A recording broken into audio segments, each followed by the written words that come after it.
Give me Hentak, old woman, or I am gone. Give me Heedol. Picture this, friends. Deep in the misty hills of ancient Manipur, an old man Hanuba and his devoted wife, Hanubi, hunch over their humble taro patch.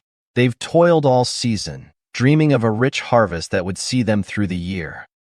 Then arrive the monkeys, those clever, chattering tricksters with gleaming eyes and grins wider than the moon.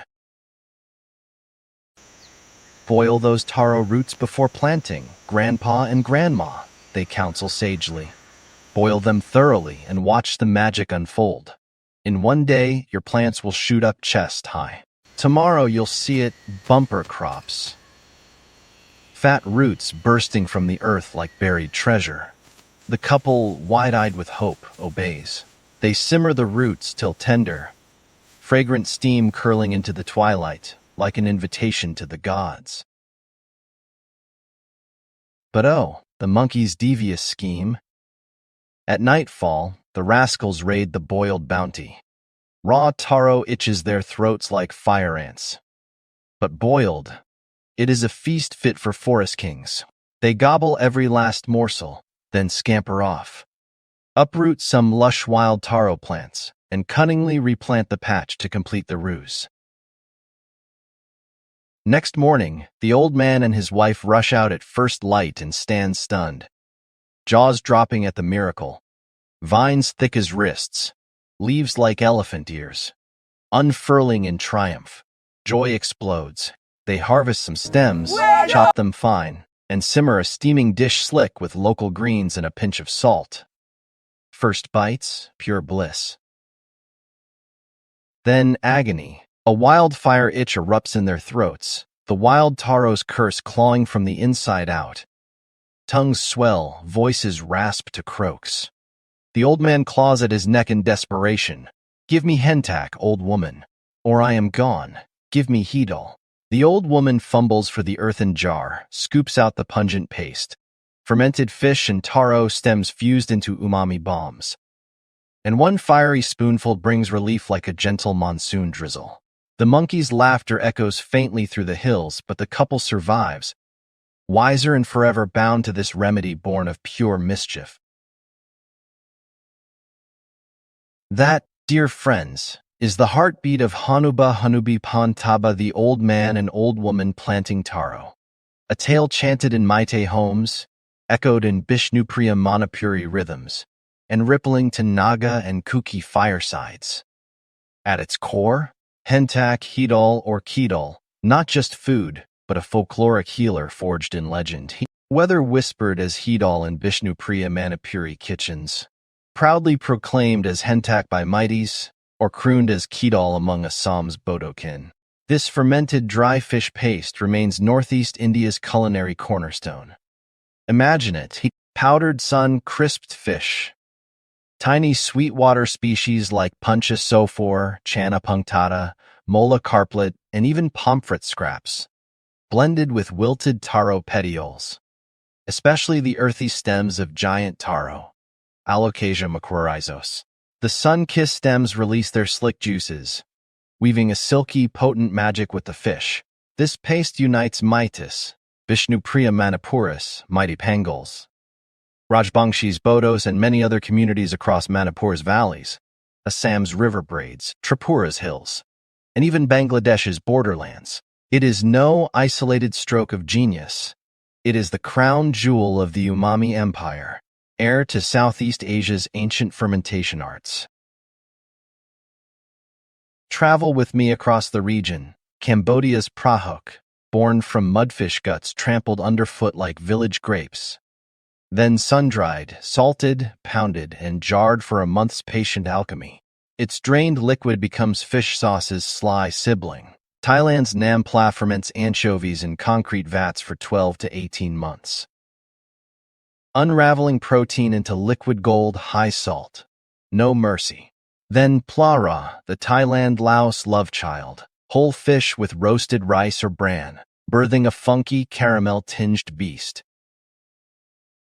In the maritime south, Indonesia and Malaysia's terasi, Belacan turns krill into toasted blocks that awaken the soul of shrimp. The Philippines' bagoong alamang delivers pink-gray salinity that powers care's nutty depths. Vietnam offers mam tom, thick as sin, or the more fluid mam nem. Paste to sauces shaped by the region's whim.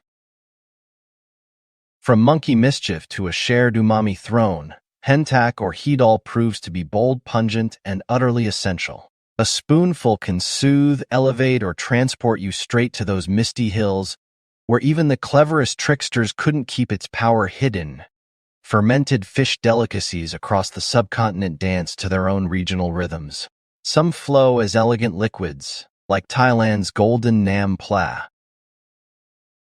Others stand proud as solid pastes or toasted blocks. Cambodia's earthy prahok, Indonesia's fiery terasi. Some invite carbohydrates to the party. Roasted rice or bran stirred into Thailand and Laos's plara, lending extra texture and that deep caramel-tinged funk. Raw materials shift the soul of the dish. Shrimp or krill deliver a bold, briny roar, while small freshwater fish bring a gentler, earthier whisper. Northeast India's versions stay loyal to local ponds and streams, punchis, mola carplet, and the like. No ocean drama required.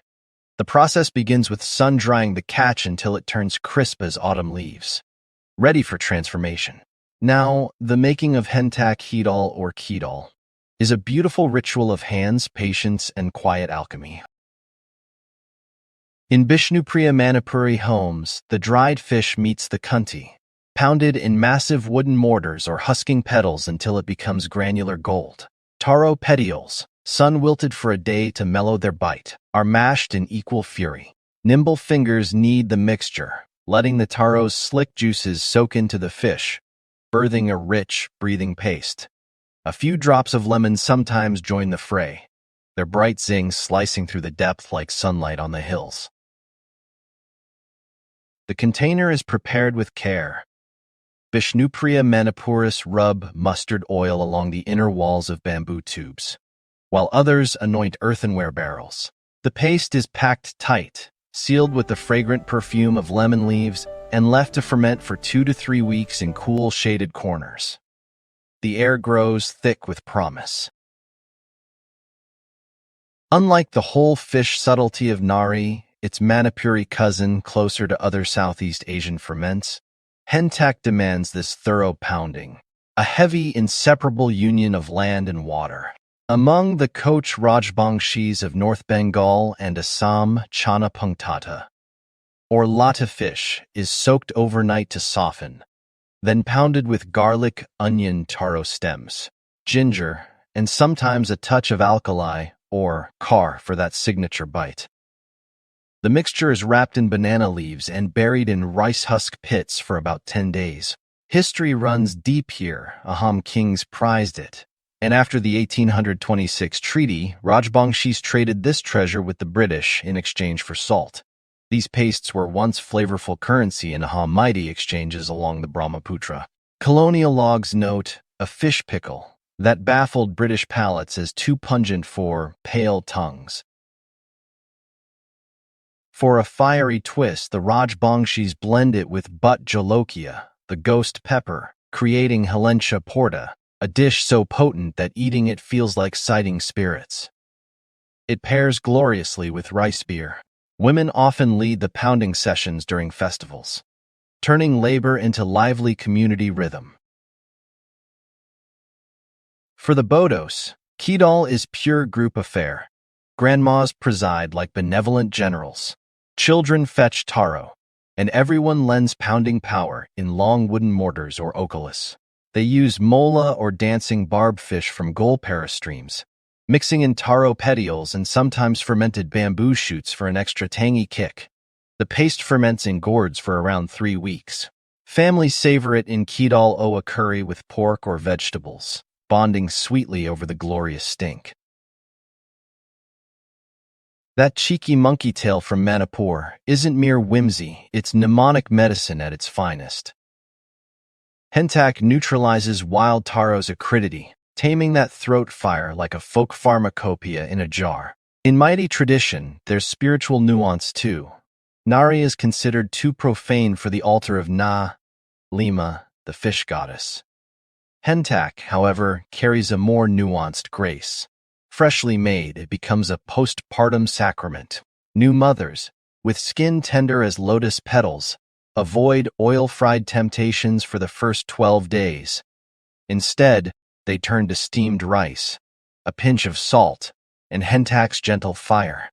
Indigenous fish mends from within ancestral shields, guarding mother and child. Science has begun whispering validation.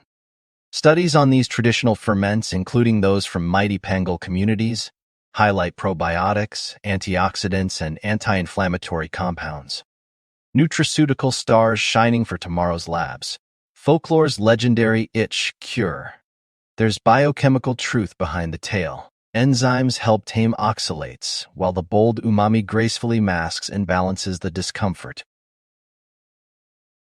From misty hills and monkey mischief to family kitchens and scientific promise, Hentak, Heedol, or Kheedol endure, not just as food, but as living threads of culture, resilience, and flavor that bind communities across Northeast and beyond. One pungent spoonful and you're hooked for life. Friends, Hentak, Heedol, Kheedol is the Northeast's beating heart. Taste it, tell the tale. What is your family's twist? Comment, subscribe. Let's ferment stories together.